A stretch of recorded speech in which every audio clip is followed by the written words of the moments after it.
हमारा आध्यात्मिक शिविर चल रहा है ना। तो आध्यात्मिक व्यक्ति के और सामान्य व्यक्ति की पहचान क्या होती है, कोई बता सकता है? मैं ही बताता हूं। आध्यात्मिक व्यक्ति छोटे से छोटी क्रिया को भी बहुत सावधान से करता है, संवेदनशीलता से करता है। जैसे क्या हमारे इस क्रिया से किसी को कष्ट तो नहीं हो रहा है, किसी को असुविधा तो नहीं हो रही है, ये ध्यान रखता है, एक अनुशासन में रहता है। ये वास्तविक आध्यात्मिक व्यक्ति के पहचान है। मान लीजिए चप्पल देखो कैसे छोड़े आप लोगों ने, कैसे छोड़े देखो, पंक्तिशः है क्या? एक तो ऐसे ही छोड़ो, एक पंक्तिशः छोड़ो, उनमें से कौन सा अच्छा है? ये सब जानते हैं, कोई नहीं जानता है? जो नहीं जानते हो वो हाथ खड़ा करना। फिर भी क्यों नहीं छोड़ पाते हम? क्योंकि हमारे अंदर इस छोटी क्रिया के प्रति संवेदनशीलता नहीं है।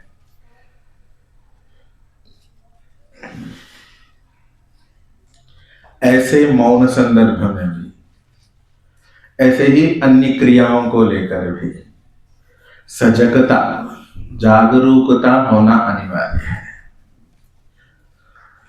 श्रीमद् भगवत गीता के अंतर्गत एक श्लोक है, या निशा सर्वभूतानां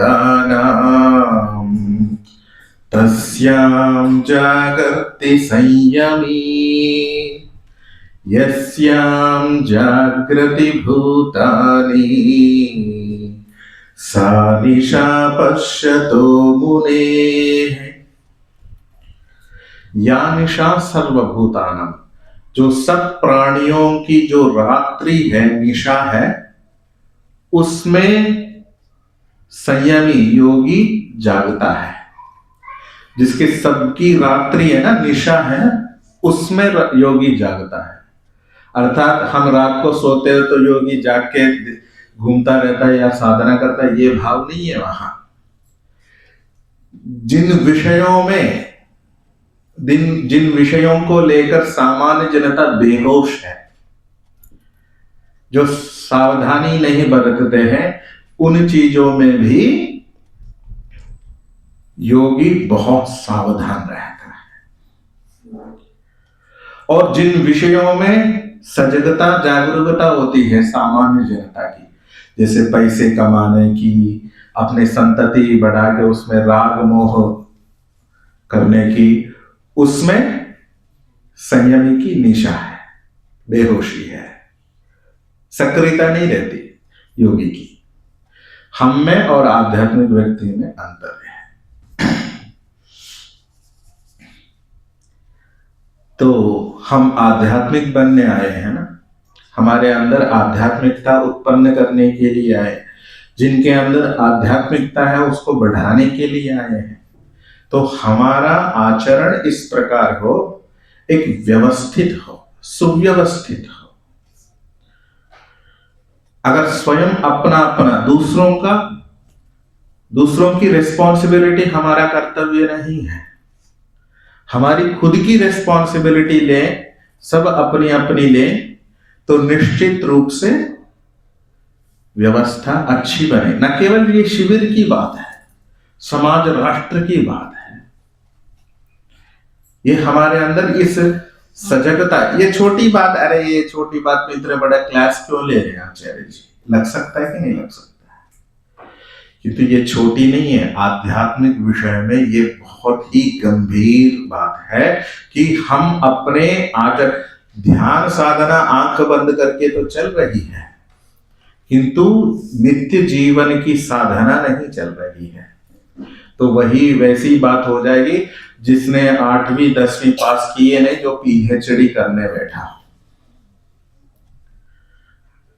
समझ रहे हैं कि नहीं समझ रहे? वैसे की वैसी बात होगी जो 8वीं 10वीं तो पढ़े नहीं जा रही है और पीएचडी की बात है। 5 किलो उठा नहीं सकते जी, मैं ओलंपिक जाकर 250 किलो उठाकर मैं गोल्ड मेडल जीतूंगा वाली बात हो जाएगी। 5 किलो 10 किलो उठाया नहीं जा रहा है। माँ आटे के लिए बाजार से आटा लाने के लिए बोले तो वो नहीं जा रहा है, ले या नहीं आ रहा है। क्यों भाई लड़कियों? किंतु हमने जी मैं गोल्ड मेडल जीत के आऊंगा ओलंपिक में जाकर, भारोत्तोलन में, वेट लिफ्टिंग में, वो स्थिति है।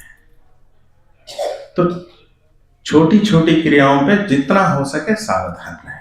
बस मैं इतना निवेदन करना चाहूंगा। अब आगे बढ़े। ये भी तो दर्शन है, देखने की दृष्टि है, परसेप्शन।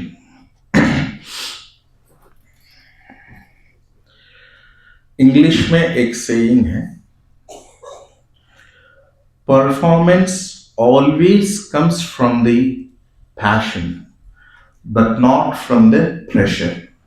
कोई चीज जो अच्छे जो है वो दबाव में ठीक से नहीं हो सकता है, वो हमारे पैशन, रुचि के साथ, रुचि से ही कार्य अच्छी प्रकार से सिद्ध हो सकता है। जोर जबरदस्ती नहीं कराया जाए। हमारे अंदर वह संवेदनशीलता, हमारे अंदर वह रुचि होनी चाहिए।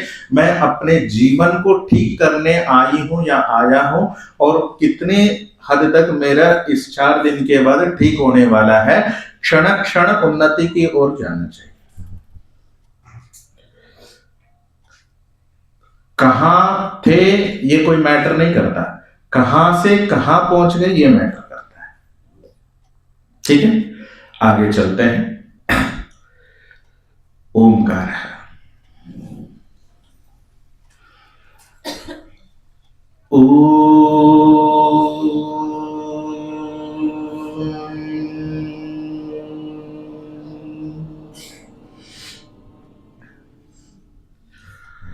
समुपस्थित साधक महानुभाव, हम इस सत्र में अध्ययन करने जा रहे हैं सांख्य दर्शन का। जैसे कि कल न्याय दर्शन सत्र में कुछ विषय आपके सामने आ चुके हैं। दर्शन 6 होते हैं, 6 दर्शन शास्त्र होते हैं। सांख्य, योग, वैशेषिक, न्याय वैशेषिक, पूर्व मीमांसा और वेदांत दर्शन। उनमें से इन 6 दर्शनों में सबसे प्राचीन दर्शन है सांख्य दर्शन। इसके रचयिता है महर्षि कपिल मुनि। इसमें सांख्य का अर्थ है सम्यक ख्यायते, जिससे सम्यक ज्ञान हो जाए उसको कहते सांख्य। सांख्य कहते कोई संख्या शास्त्र भी ले सकते हैं, उसमें भी जो 24 पदार्थों की चर्चा इसमें होती है, इस कारण से 24 संख्या पदार्थों की चर्चा इस दर्शन में की जाती है, होती है। इस कारण से इसको सांख्य दर्शन कहते हैं। और शब्दशः जैसे मैंने पहले भी बोला, जो सम्यक रूप से ज्ञान हो जाता है, ज्ञान हो जाता है, उसको सांख्य कहते हैं। उस सांख्य दर्शन में हम 4थे अध्याय का स्वाध्याय करेंगे। 4थे अध्याय का ही क्यों लिया? एक तो कहानियों के माध्यम से विवेक और तत्व कैसे प्राप्त होता है, बड़े रोचक ढंग से समझाया गया है।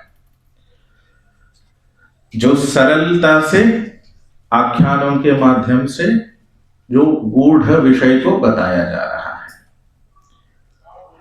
इस 4थे अध्याय को तत्वाध्याय के नाम से भी लोग कहते हैं।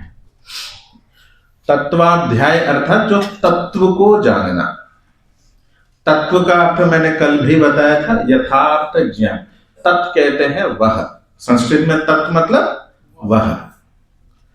वो जैसा है वैसा ही ज्ञान प्राप्त करना, जो जैसा है उसी रूप में ज्ञान प्राप्त करने को तत्व कहते हैं, जिसको आम भाषा में कहेंगे तो यथार्थ, वास्तविक, जो वस्तु तत्व जैसा है वैसा।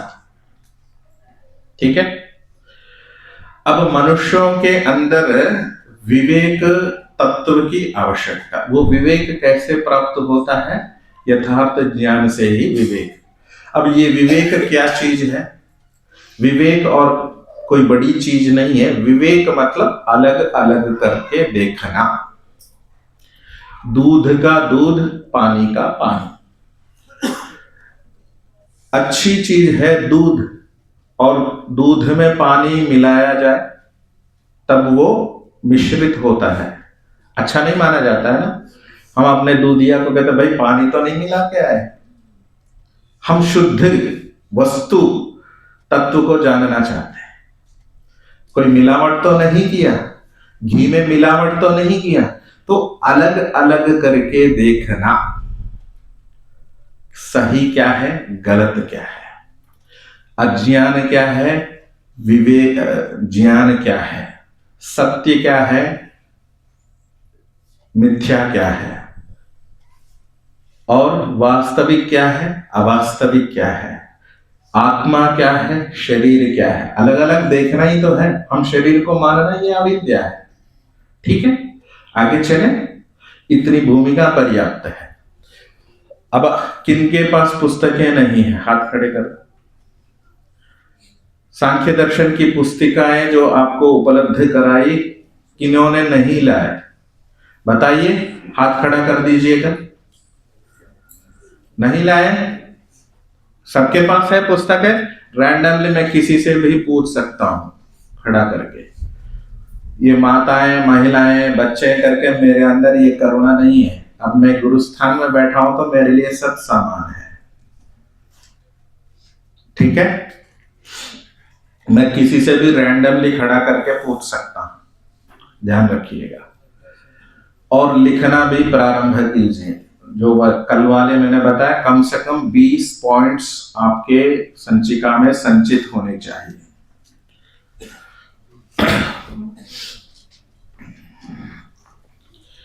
तो सांख्य दर्शन का पहला सूत्र है राजपुत्रवत तत्वोपदेशात्। बोलिए, राजपुत्रवत। पृष्ठ संख्या खोलिए आप 71।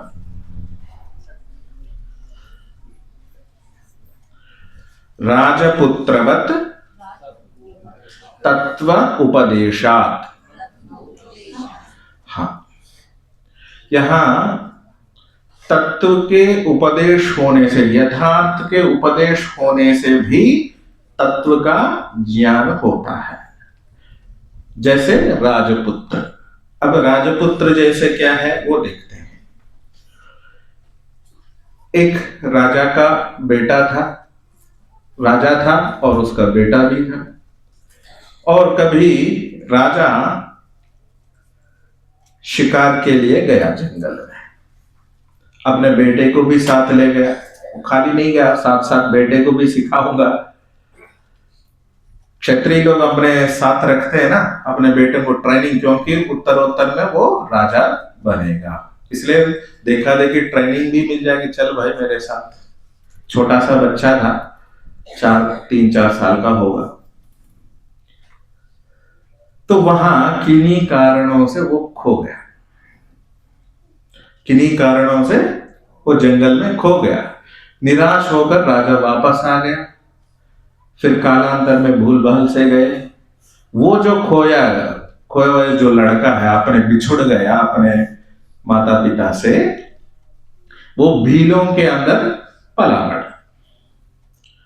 जैसे आप जंगल बुक में उस लड़के को कौन पालते हैं? मोगली को, है भेड़िया पालते हैं ना। और वो जो लायन किंग मूवी आई, वो बिछड़ गया, अपने आप को कुछ नहीं मान रहा था। वो तो सबके साथ खेल कूद रहा था। वो शेर का बच्चा, क्या बोलते हैं उसको, सिम्बा। तो बिछुड़ जाता है ना, वो भाग जाता है फिर घर में और किसी के जंगली जानवरों के साथ मिलजुल के रहता है, उसको पता नहीं अपनत्व का। तो जब बड़ा हो गया, किन्हीं के माध्यम से सूचना कही, जी ये जंगलियों के बीच में एक सुंदर सा लड़का है, कहीं राजा का बेटा तो नहीं है। तो मंत्री फौरन पहुंच जाते हैं, तो उनको प्यार से समझाते, बेटा तुम इन भीलों के पुत्र नहीं हो, तुम्हारा जन्म जो है क्षत्रिय जन्म है, तुम क्षत्रिय गुण वाले हो, तुम एक राजा के पुत्र हो और राजा के गुण होना चाहिए। जैसे लायन किंग में वो सिम्बा को समझाते हैं ना, उनके जो वो आके दूसरी जो शेरनी आके समझाती है, भाई तुम यहाँ के लिए नहीं बने हो, तुम्हारे लिए एक राज्य इंतजार कर रहा है, तुम राजा बनने वाले हो, तुझे राजा बनना है, हमारे जैसों की रक्षा करनी है, पालन पोषण करना है, संभालना है, बहुत कार्यभार तुम्हारे भुजस्कंधों पर आने वाला है। इस तरह के तत्व का उपदेश। तुम तत्व क्या था? वो क्षत्रिय पुत्र था, वो राजा का बेटा था। इस उपदेश से उसको विवेक हो गया कि वास्तव में मैं क्या हूं, मुझे करना क्या है, मुझे करना क्या है। कई बार हम बेजिम्मेदारी से, गैर जिम्मेदारी से रहते कि नहीं रहते, खास करके जो टीनेज में, तो समझाते भैया, हम बोलते कि नहीं बोलते अपने बच्चों को, हम किस स्थिति में आपको पढ़ा रहे हैं, हमारे ऊपर कितना कर्जा है, तुम्हारे अध्ययन के लिए हम कितना मेहनत करते हैं। तब जब तत्व का उपदेश किया जाता है तो व्यक्ति के अंदर परिवर्तन आता है। तो ज्ञान तत्व का बोध क्या है?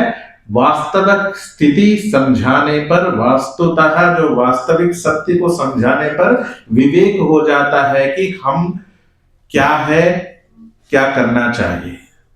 आध्यात्मिक संदर्भ में हम शरीर नहीं हैं, हम शरीर के पोषण के लिए साधन को जिस प्रकार रखना चाहिए उचित दृष्टि से वैसे रखना है, किंतु इस शरीर के प्रति राग मोह छोड़ना चाहिए। किंतु वस्तुतः हम आत्म तत्व है, नित्य बुद्ध शुद्ध निर्मल है। जैसे कपड़ों में धागे लगते हैं, दाग लगते हैं, सब्जी भोजन करते हैं, उसको हम क्या करते हैं, जो भी अच्छी तरह से वॉशिंग पाउडर डाल के, अगर नहीं हो तो फिर भी नींबू रगड़ते हैं। मेरे बचपन में अंदर कोई लोग किरोसिन से भी साफ करते थे, जो पेट्रोल से धोते हैं साड़ियों को शायद। तो कुछ ना कुछ करके अपने गंदगी को, अपने निशान को साफ करना चाहते हैं। जो वास्तविक स्थिति जो साड़ी की थी पहले, उस पूर्व वैभव लाना चाहते कि नहीं चाहते? ऐसे ही राजपुत्र को तत्वोपदेश से यथार्थ ज्ञान हो गया था कि मैं राजपुत्र हूं, भीलों में नहीं हूं, मैं शूद्र वर्ण निम्न वर्ण का नहीं हूं, मुझे और कुछ करना है। ऐसे ही हमारे अंदर भी आध्यात्मिक चेतना को जागृत करना पड़ेगा। इसके लिए तत्वोपदेश लेना पड़ेगा, चाहे शास्त्र के माध्यम से हो, चाहे विद्वानों के माध्यम से हो, चाहे गुरुओं के माध्यम से हो। ठीक है। तो फिर शंका उठती है कि क्या ये तत्व के उपदेश सीधा सीधा होने से ही, सुनने से ही हमें तत्व का बोध हो जाता है, या येन केन प्रकारेण भी प्राप्त हो सकता है? तो कहा है हो सकता है। दूसरा सूत्र देखिए, पिशाचवत, बोलिए, अन्यार्थोपदेशे अपि। भैया कह रहे हैं पिशाच के समान, पिशाचवत, वो पिशाच क्या है वो आगे चर्चा करेंगे। दूसरों के लिए उपदेश देने पर भी, अपि मतलब भी, तत्व का बोध हो सकता है, जैसे पिशाच। अब वो भूत प्रेत पिशाच, वो वाली पिशाच नहीं, पिशाच कहते हैं जो जंगली, जो मांस भक्षण करता है, जिसको सही क्या है गलत क्या है बोध नहीं है, जिसको इतना पता है भूख लगने पर अपने भूख को मिटाना है, प्यास लगने पर जैसे तैसे करके प्यास मिटाना है, कैसे भी प्राप्त हो, किसी को मार के अपने भूख मिटाना तो मिटाना है, ऐसे उसको कहते हैं पिशाच। जिसको सही धर्माधर्म का, सही गलत का ज्ञान बिल्कुल भी ना हो, सिर्फ अपने जीवन के लिए जितनी मौलिक उतना ही उसी से ही रहता हो, उसको कहते हैं पिशाच। खास करके जंगलों में जो रहते हैं तो पिशाच जैसे। तत्व का उपदेश कोई गुरु अपने शिष्य को वन में पेड़ के नीचे उपदेश दे रहे थे, ज्ञान का उपदेश दे रहे थे। वहीं पानी पीने आया एक पिशाच उसी दूसरे साइड में पिछले हिस्से में बैठा हुआ था। जब शिष्यों को देने वाले उपदेश सुनकर उस पिशाच के अंदर भी तत्व ज्ञान हुआ। ठीक है, होता कि नहीं होता है? दूसरों के लिए, पिशाच के लिए उद्दिष्ट करके उपदेश नहीं दिया गया था, वो तो गुरुजी उपदेश दे रहे थे और किसी के लिए। अगर मान लीजिए हम यहाँ तत्व की चिंता कर रहे हैं कि नहीं कर रहे हैं, तो मान लीजिए बाहर बैठा हुआ कोई मजदूर सुन लिया, तो उसके अंदर भी परिवर्तन की संभावना है कि नहीं, अगर वो सजग है अपने आध्यात्मिक दृष्टिकोण से अंदर से। एक सच्ची घटना बताता हूं, हमने अपने गुरुओं से सुना है, यह आपके गुजरात की ही घटना है, रोजड़ परंपरा में सुनाई जाती है। कहीं के आर्य समाज की घटना है। रविवासरी सत्संग होता है कि नहीं, तो वहां एक विद्वान मद्यपान को लेकर उसके जो हानियां हैं वो उसका उपदेश दे रहे थे सत्संग में, रविवासरी प्रवचन के क्रम में। बिल्कुल वो जो जैसे आर्य समाज बिल्डिंग है उसके बगल पीछे ही बहुत बड़ा नाला था, गंदगी जाने का बड़ा नाला था। उसके रात से एक पियक्कड़ जो खूब नशे से दुत हुआ पड़ा था, और जैसे ही सुबह हो गया धीरे धीरे थोड़े से नशे का प्रभाव कम हो रहा था, जब अंदर से आवाज आ रही थी, क्योंकि ऐसे स्पीकर्स लगे हुए थे। तो जो विद्वान मद्यपान को लेकर, उसकी हानियों को लेकर, उसके पारिवारिक स्थिति क्या होती है, स्थिति को लेकर अच्छा बड़ा रोचक प्रवचन कर रहे थे, प्रेरणादायी प्रवचन दे रहे थे, वो सुनकर उसके धीरे धीरे लेटे पड़े हुए उस नशेड़ी व्यक्ति के कानों में धीरे धीरे एक आध बात धीरे धीरे पहुंच रही थी। जब उसके अंदर इतना पहुंच गए, इतना परिवर्तन आ गया, उन्होंने नशा छोड़ दिया और आर्य समाज के सत्संग में आने लगे। ये होता है प्रभाव। क्या वो विद्वान नशेड़ी को सोचकर, नशेड़ी को उद्दिष्ट करके प्रवचन दे रहे थे क्या? किसको दे रहे थे? जो सामने बैठे हुए श्रोतागण को, श्रोताओं को उद्दिष्ट करके प्रवचन कर रहे थे, किंतु उसका प्रभाव किन पर गया? वो जो पीछे जो नशेड़े व्यक्ति थे, और उनके अंदर सुप्रभाव पड़ा, उनके अंदर जो नशा करने की आदत है वो छूट गई, परिवार सुधर गया, वो आर्य समाज के सत्संगों में आने लगा, वो आर्य समाजी बन गए। ऐसे ही तत्व का उपदेश किया जाता है, ऐसे भी तत्व का बोध हो सकता है।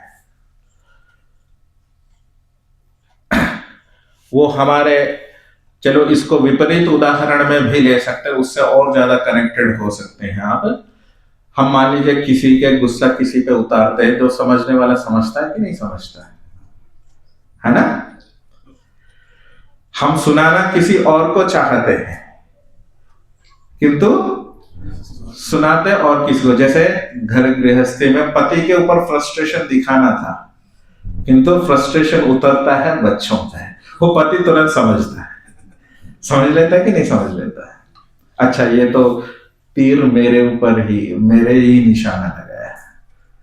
फिर बोलते भी, हाँ समझने वाले को समझ में आ गया, बोलते भी हैं। तो ऐसे ही तत्व का बोध भी होता है। अगला चले, क्या ये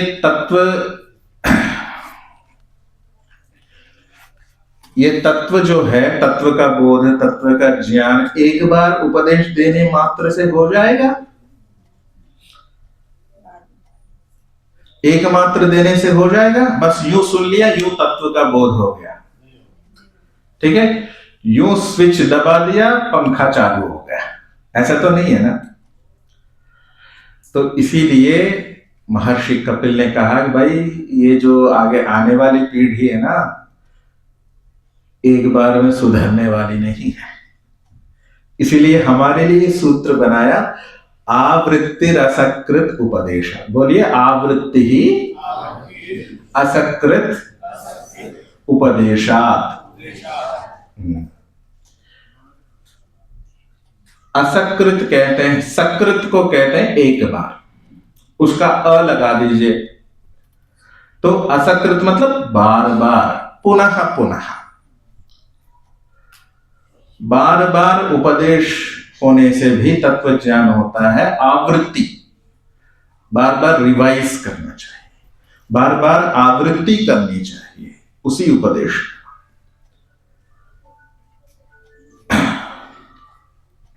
शास्त्रों में आया है, आवृत्ति सर्वशास्त्राणां बोधादपि गरीयसी, अभ्यास सर्वविद्यानां गरीयान पठनादपि।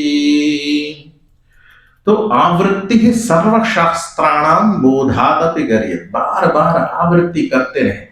कोई चीज समझ में नहीं आती है ना, फिर भी आवृत्ति करते रहो, एक ना एक दिन समझ में तो आएगी ही, मेरा अनुभव कहता है। हर चीज को एक बार करने से बाद, हाँ जी मेरे को याद हो गया, अब छुट्टी, पुस्तक बंद, नहीं हो सकता है, विस्मृति हो जाए, संभावना है ना। तो बार बार रिवाइज करना चाहिए। ऐसे ही तत्व का उपदेश, जैसे मान लीजिए कोई व्यक्ति 60 साल से ऊपर हो गए, सीनियर सिटीजन माना जाता है, रिटायरमेंट की स्थिति आ जाती है, फिर भी मान लीजिए उनकी मां जीवित है, 80 साल की हो गई, फिर भी जब 60 साल के हो गए, उनके भी 60 साल व्यक्ति के बच्चे हो गए, बच्चे के भी बच्चे हो गए, पोते हो गए, फिर भी जब वो घर से निकलने लग जाते हैं ना बाहर, तब उनकी बूढ़ी माँ, 80 साल की, 85 साल की बूढ़ी माँ खाट पे लेटी हुई बोलती, बेटा ध्यान से जाना, जान कहती कि नहीं कहती? तो ये बोलता, अरे माँ मेरे तो बाल पक गए, मेरे बाल उड़ गए, मेरे बच्चे पोते हो गए, अभी भी तू मुझे मेरी, मैं तो सावधानी से जाता हूं, अब भी मैं तेरे को शक है या अभी भी चिंता करती, मैं तो जाता ही हूं। किंतु समझने वाला समझता है, न जाने सैकड़ों बार घर से कार्यवशात बाहर निकलते होंगे, दिन में 10 बार निकलना होता है, फिर भी बड़े बुजुर्ग लोग अपने बच्चों को बार बार यही करते हैं कि भैया ध्यान से जाना। अरे मैं इतना समझदार हो गया, अभी क्या कहना है, मैं तो ध्यान से ही जाती हूं या जाता हूं। नहीं, जो अच्छी चीज होती है, जो तत्व चीज, यथार्थ चीज होती है, वो बार बार बार बार आवृत्ति कर लेनी चाहिए, तभी कभी ना कभी बुद्धि में चीज बैठ जाएगी, है कि नहीं? बहुकृत्वोपि पथ्यम वदितव्यम भवति, शास्त्र में, मीमांसा शास्त्र का वचन है, अर्थात बहुत बार, बहुत प्रकार से जो हितकारी, पथ्य कहते हैं हितकारी, कहना ही होता है। ये न केन प्रकार, बहुत प्रकार से और बहुत बार। जो हितकारी वचन है कहने ही होते हैं। अरे क्यों सर पका रहे हो, एक बात वो कहने से मेरे को चीज समझ में आ गई, फिर भी क्यों कह रहे? अरे वेद तक कहता है, रोज आप मंत्र में पढ़ते हो ना, कस्मै देवाय हविषा विधेमा।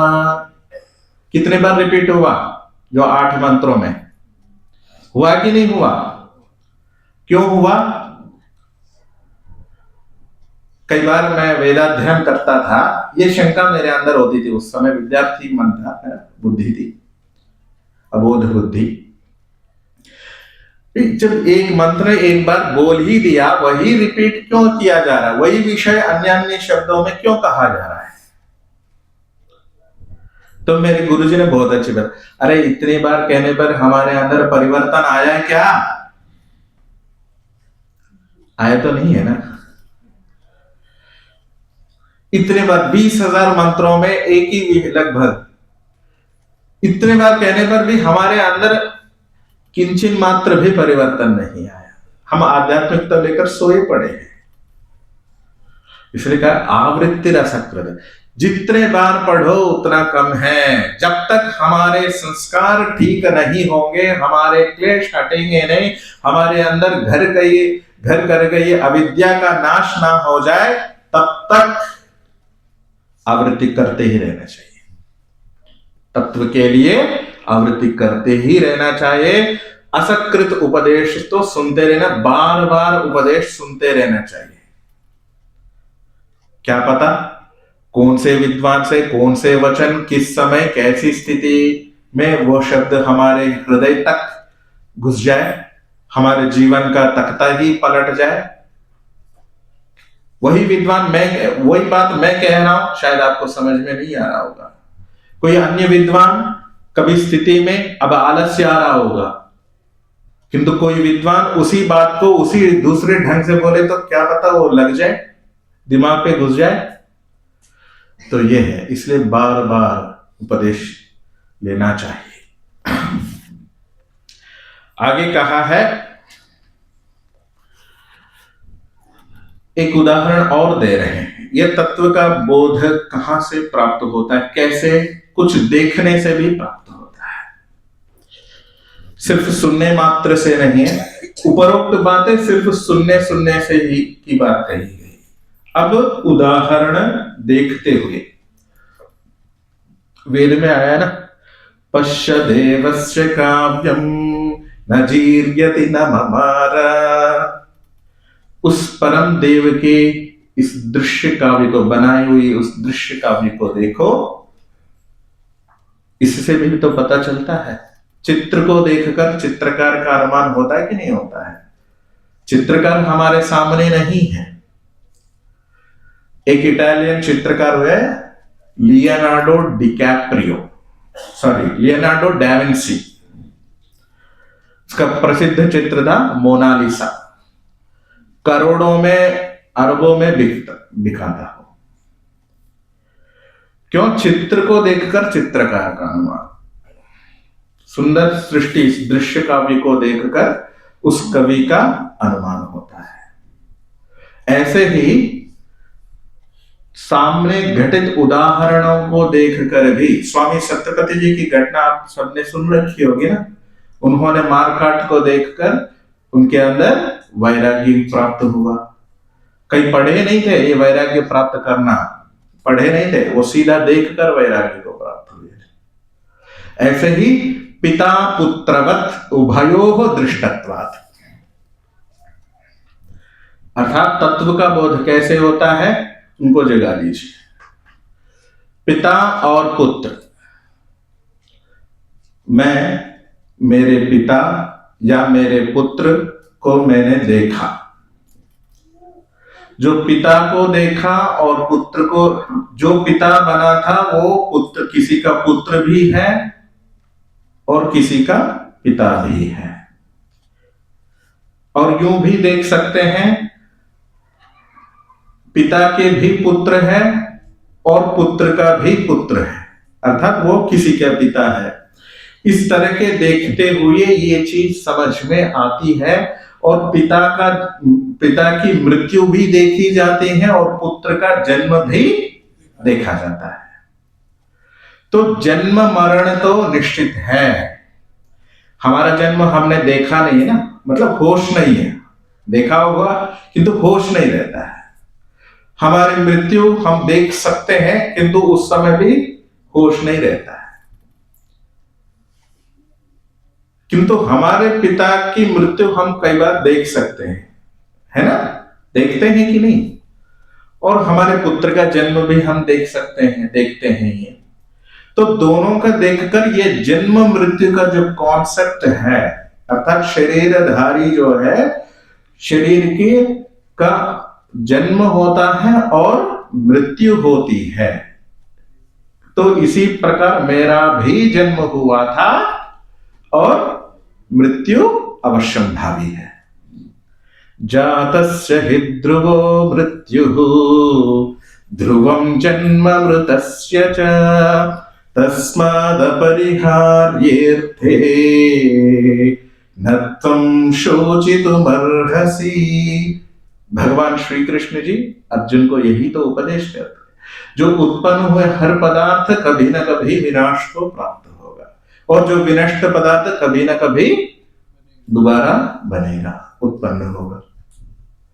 तो जो अपरिहार्य, न जन्म से न मृत्यु से हम कुछ नहीं कर सकते, अपरिहार्य स्थिति के विषय में हम रोते क्यों? रोते ना किसी के बिछोड़ने में, खूब रोते हैं। उसका भी विषय आएगा अगले सूत्रों में, देखना।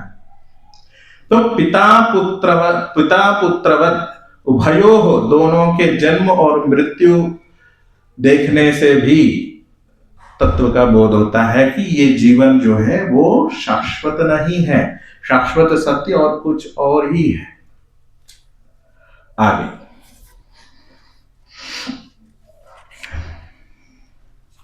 हाँ, अब मैं कह रहा था, जब वियोग प्राप्त होता है तो बड़ा दुख होता है।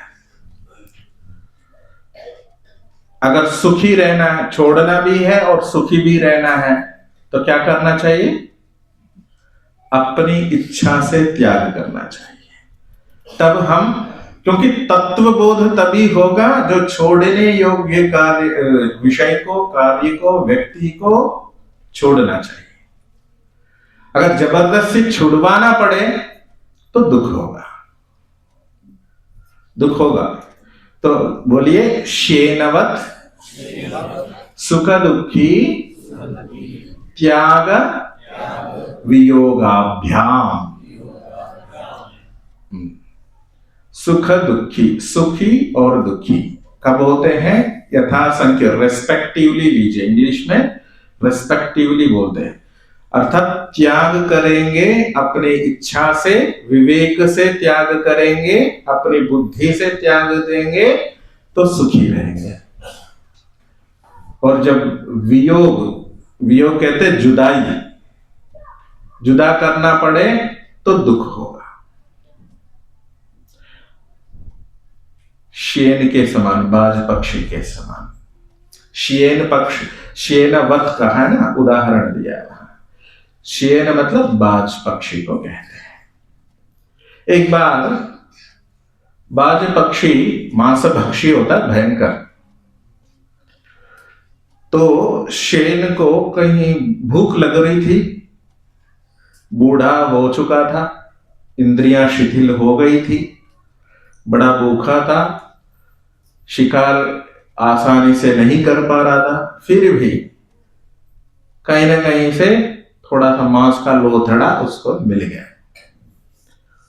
मांस का लोथड़ा नाक में दबा रखा था उसने, और उस मांस के लोथड़े को देखकर बाकी पक्षी जो कौवे आदि है, जो मांस भक्षी है, वो उसको चोंच मारना शुरू कर दिया, दुखी करना शुरू कर दिया।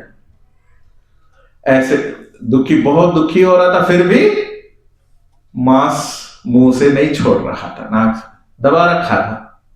उसको खाना है, अब खाने के लिए तो खाने दे तब ना मैं खा पाऊंगा, किंतु वो बिल्कुल भी नहीं खा पा रहा था। इसलिए जो बाकी 10-20 कौवे खूब चोंच मार रहे थे लगातार, काव काव काव। पता ही है ना, जब कौवे काव काव करते हुए चोंच मारते रहे तो कैसे लगता है, देखा होगा आपने कई जगह।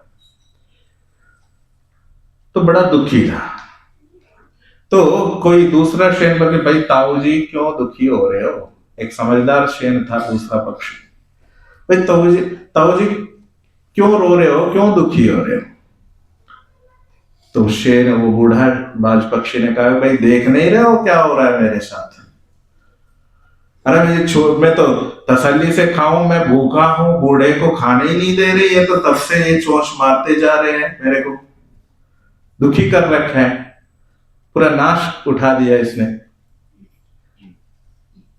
तो उसने समझदार ने कहा कि अरे ताऊ जी उसको स्वाहा कर दो। स्वाहा ऐसे मुंह खोल के करते हैं ना, तो ऐसे मुंह खोलो, स्वाहा करो, त्याग करो। स्वाहा मतलब त्याग करो, सुखी रहोगे। नहीं तो मांस तो मिलने का नहीं, और खुद भी चल बसोगे, राम नाम सत्य हो जाएगा। तो तत्व का बोध करा दिया उस समझदार ने। तो उस बाज पक्षी ने, चलो भैया अगर जीवित रहा तो कहीं ना कहीं और प्राप्त कर लूंगा, चलो स्वाहा कर दिया, छोड़ दिया, त्याग कर दिया। तो उस मांस लोथड़े के पीछे पीछे कौवे भी चले गए। तो इससे क्या पता चला? तो जो छोड़ने योग्य है, त्याज्य है, त्याग करने के योग्य के त्याग करने में ही सुखी रहेंगे। अगर जबरदस्ती छोड़ना पड़े, अपने मन मार के छोड़ना पड़े, तो दुखी रहेंगे। जैसे हमारे गुरुकुलों में होता है, उदाहरणार्थ बता रहा हूं, दूसरा लौकिक उदाहरण। गुरुकुल में सब विशेष भोजन बना दिया, आपके जैसे कोई श्रद्धालु यजमान ने बनवा दिया हो,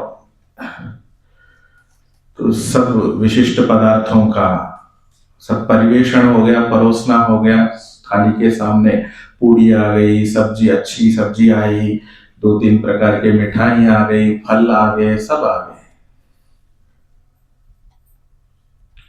किसी को दंड स्वरूप ये मिल गया, भाई तुझे तो सादा भोजन मिलेगा, सादा भोजन मिलेगा तुझे। यदि व्यक्ति ने मन से उस बात को हटा दिया, चलो मुझे सादा भोजन करना है, त्याग करना है, तो वो सुखी आराम से खाएगा। अगर यदि सबको देखते हुए कहे, हाय हाय मुझे नहीं मिल रहा है, हाय हाय मुझे नहीं मिल रहा है, आज दंड मिला, मैं खाने की इच्छा तो है, मैं खा नहीं पा रहा हूं, तो दुखी दुखी खाएगा, वो भोजन शरीर पे भी नहीं लगेगा। ऐसे ही अनेक विषयों में हम ऐसे करते ही रहते हैं। अनावश्यक चीजों के ऊपर हम बहुत ज्यादा ध्यान करते रहते हैं। वो जब बिछोड़ना पड़ेगा, कहीं ना कहीं संभव, जैसे मनुष्यों के संदर्भ में देख लीजिएगा, मृत्यु के संदर्भ, अपने परिजनों के प्रति अब हम इतना मोह कर लेते हैं, चाहे कि स्वयं शाश्वत हो, वो भी शाश्वत, जैसे स्वर्ग से अमृत पीकर आए हो, हम ऐसे सोचते हैं, हाय हाय ये तो मेरे साथ ही रहेगा, ये तो मेरे साथ ही रहेंगे, बच्चे तो बिल्कुल मेरे बुढ़ापे के सहारे बनेंगे। ये जो आप करोगे, तो जब वियोग होगा ना, फिर बड़ा दुख होगा। ये तो सबके साथ अनुभव है ना, सबके साथ अनुभव हुआ कि नहीं हुआ? अब हम मन से त्याग दिया, मन से छोड़ दिया, तो इतना दुख नहीं होगा। ये शेन के समान स्पष्ट हुआ? हम आगे चलते हैं। अच्छा, मुझे संकेत मिल चुका है, समय हो चुका है, और इन सूत्रों के प्रति चिंतन सिर्फ सुनने मात्र से, समझने मात्र से बात नहीं बनेगी। इन सुने हुए बातों पर, पढ़े हुए सूत्रों पर यदि चिंतन मनन करेंगे, निश्चित रूप से हमारे विचारों के अंदर परिवर्तन आएगा, जिस परिवर्तन के लिए हम यहाँ एकत्रित हुए हैं। ठीक है, आज का विषय इतना ही रखते हैं। ओम शांति। धन्यवाद।